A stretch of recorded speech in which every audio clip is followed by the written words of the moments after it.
अरशद अब्बासी साहब को इस प्रोग्राम में मदऊ किया। Thank you very much Abbasi साहब।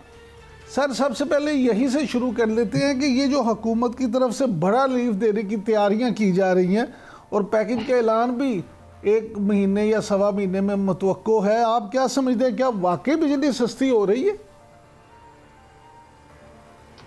वो क्या कहते हैं, बड़ा गजब किया जो तेरे वादे पे एतबार किया। अगर ये कुछ रिलीफ देना चाहते हैं तो आपको बताऊं कि इसका जो इनिशिएटिव था वो आज से 1 साल पहले मैंने एक लेटर लिखा और एक पेपर रिलीज किया कि देखें 9 IPPs ऐसे हैं जिनके पास परचेज एग्रीमेंट एग्जॉस्ट हो चुके हुए हैं, यानी किसी का 2022, किसी का 2023 इस तरह था। ये कैसे चल रहे हैं, नपरानी को कैसे एक्सटेंड किया, विद 1 क्लिक ऑफ अवे इनको बंद करें ताकि लोगों के ऊपर बर्डन ना आए। आप यकीन करें 1 साल हो गया ये डिस्कशन चल रही है इनकी, वो काम कर रही है कि जी अभी 5 के साथ एग्रीमेंट हुआ है, कभी 4 के साथ हुआ, कभी 2 के साथ हुआ, अभी तक सब्सटेंस क्या रिजल्ट आया। मैं आपको एक बात बता दूं, बात होती है कि इनके किसी अल्फाज पे एतमाद करना या वो करना, देखें पास्ट रिकॉर्ड देख लें, आप भी मीडिया में हर को देखते हैं, क्या हम इस पे एतबार कर लेंगे पाकिस्तानी 250 मिलियन लोग? जवाब है बिल्कुल नहीं। आगे क्या आएगा?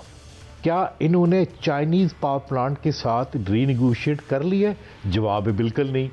आज आप देखें जो बात चल रही है नेट मीटरिंग की, आप भी यहीं पे इस मुल्क में थे, मैं भी इस मुल्क में था, 2013 से लेकर 2018 तक एक बंदा इनके सामने खड़ा रहा, इनको बताता रहा देखे ये जो सीपेक एनर्जी प्रोजेक्ट है ये हमें ले डूबेंगे।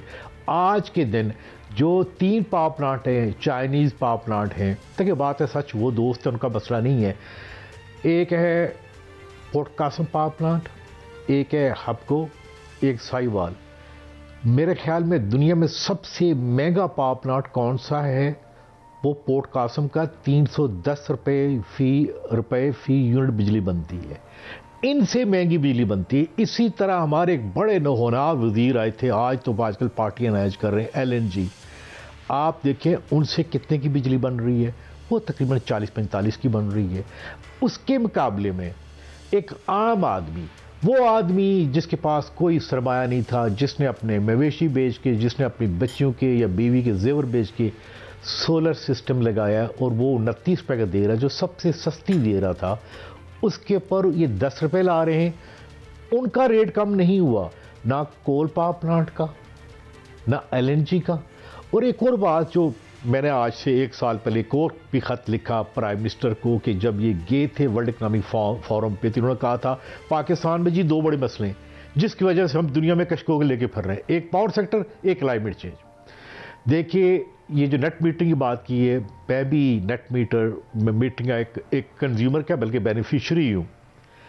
हम सस्ती बिजली देते हैं, किसी हाइड्रोकार्बन जलाए हुए, यानी ना तेल जलाते हैं, ना ऑयल जलाते हैं, ना गैस जलाते हैं, ना कोयला जलाते हैं, क्लीन एनर्जी देते हैं।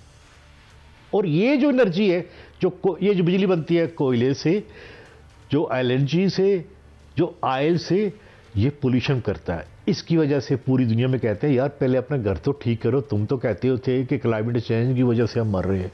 एक बात। दूसरी बात ये कि इसी का एक टॉपिक था। अब्बासी साहब यहाँ पे एक सवाल इसी से मुतल्लिका ले लें। अवैस लगारी साहब आज जियो के प्रोग्राम में इंटरव्यू देते हुए ये फरमा रहे थे कि 9 रुपये 10 पैसे हमें जो है वो बिजली कॉस्ट करती है, तमाम सोर्सेज मिला के, हाइड्रल वाली भी, दूसरी भी, तीसरी भी, और हम 27 रुपये नेट मीटरिंग वालों से 9 रुपये 70 पैसे, और हम क्यों ये लें इतनी महंगी 27 रुपये की बिजली? मैंने इनकी बात बड़ी सुनी, ये बड़ी खूबसूरती से इन्होंने बात की है। ये क्या बात कर रहे हैं? ये बात कर रहे हैं, देखें एनर्जी यानी बिजली बनाने के 2 कंपोनेंट हैं, 2 हिस्से हैं। एक वो जो फ्यूल कंपोनेंट, यानी कितना फ्यूल लगा, गैस कितनी लगी, कोयला कितना लगा, तेल कितना लगा, बिजली बनी, एक वो है। और एक है कैपेसिटी पेमेंट। कैपेसिटी पेमेंट बन के तो तकरीबन 60 रुपये बनती है। एक आपके ख्याल में लाइन लॉसेस हमारे 600 अरब है, उसके पैसे कौन देता है? वो मैं और आप देते हैं। मैं कभी कभी ये भी आज मैं बात कह दूं, बात ये कह दूं कि ये जो पाकिस्तान में जो बिजली चोर थे उनमें से किसी ने नेट मीटिंग नहीं लगाई। जो लोग बिल्कुल ईमानदार थे उन्होंने सोलर सिस्टम लगाए। इसका मतलब ये है कि पाकिस्तान में हमने, आपने या उन लोगों ने जिन्होंने सोलर सिस्टम लगाए, वो जो चोरी होती है हम उनके हिस्सेदार बने, वो हिस्सा भी पूरा करें।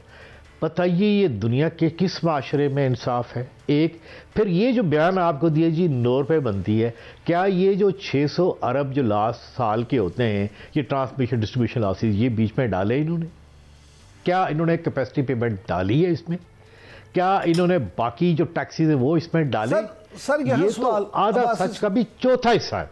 अब्बासी साहब, ये आधा सच का भी चौथा हिस्सा ज़रूर होगा, लेकिन मेरा सवाल ये है जो मैं सच आपसे जानना चाहता हूँ कि वज़ीर आज़म साहब तो ये कहते थे कि हम 10 मेगावाट जो बिजली है वो बनाएंगे सोलर से और हम इनकलाब लेके आएंगे। तो फिर ये ऐसे कैसे इनकलाब आएगा जब आप लोगों को इतना नेट मीटिंग वालों को मार देंगे? देखिए, इनकलाब वाकई आया, ये खामोश इनकलाब आया। ये कौन सा इनकलाब आया? जब एक बंदे, एक ऑर्डनरी, एक मामूली आदमी को जब मौका मिला, उसने कहा इनके चुंगल से बाहर निकलें, हम अपने सोलर सिस्टम लगाते हैं, इनसे कुछ नहीं लेते। सिर्फ उनकी गलती सिर्फ ये है कि उन्होंने अपना सिस्टम ग्रिड के साथ कनेक्ट किया। लेकिन मैं आपको बता दूं कि अब मार्केट में तो वो सिस्टम आ चुके हुए हैं, ये इस इनकलाब को रोक नहीं सकते। अब इन्वर्टर के अंदर भी बैटरी आ रही है, एक सोलर एफिशिएंसी भी तकरीबन आप कह सकते हैं कि 40% तक आने लगी है। इस इनकलाब को कोई नहीं रोक सकेगा। ये नाकाम के नाकाम रहे। ये जो बर्डन है, ये जो सर्कुलर डेट का और ये जो IPPs का, ये जाने और हुकूमत पाकिस्तान जाने, लोग इसके ऊपर नहीं रहेंगे। अब आप सोचें, अब वो जो बैटरी कभी आती थी जिसकी 15 लाख 16 लाख की, अब वो मार्केट में कितने की आ रही है? वो हार्डली 3-4 लाख की आ रही है। उसकी लाइफ कितनी की? 10 साल की है। अब इन्वर्टर में बैटरी आ रही है, सिस्टम भी 9 लाख के आ रहे हैं, सस्ते से सस्ता हो रहा है। तकरीबन 50 से 60% जो कंज्यूमर हैं, चाहे वो काश्तकार हैं, चाहे मेरे जैसे आप जैसे लोग हैं, वो इनसे निकल जाएंगे।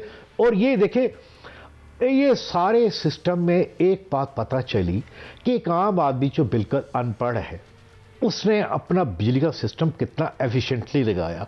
यानी अगर ईमानदारी से काम करें, दयानतदारी से काम करें और अल्लाह को हाजिर नाज़र जान के करें, तो फिर रिजल्ट ये निकलते हैं जो एक आम आदमी ने, जो एक गांव के एक अनपढ़ आदमी ने शो किया। इनके तो बड़े बड़े अरस्तू है, इनके तो बड़े बड़े फॉरेन से पड़े हुए, उन्होंने क्या किया, आम लोगों ने क्या किया जब उनके हाथ पे चॉइस आई। मैं आपको बताऊं कि ये वो इनकलाब है जिसको कोई रोक नहीं सकेगा। ये कब तक रोकेंगे? अच्छा, बैटरी और इन्वर्टर के अंदर जब बैटरी आ रही है, देखिए सर, ये तो इनकलाब नहीं रोक सकेंगे, लेकिन एक इशू ये भी है यहाँ पे कि जो पाकिस्तान में आबी बहरान है ये संगीन तरीन होता जा रहा है। और ये खबरें आ रही हैं कि मंगला डैम और तरबेला डैम दोनों जो हैं, वो मंगला तो बिल्कुल डेड लेवल पे है और तरबेला डेड लेवल के करीब तरीन है। वजह आपको मालूम है, सारा साल हम कहते हैं जी पानी नहीं है जी। मुझे मैंने देखिए कल एक वीलॉग किया है रावल डैम के ऊपर। वो क्यों किया है कि रावल डैम जो प्राइम मिनिस्टर हाउस से 2 किलोमीटर दूर है, ज़रा वो देखिएगा।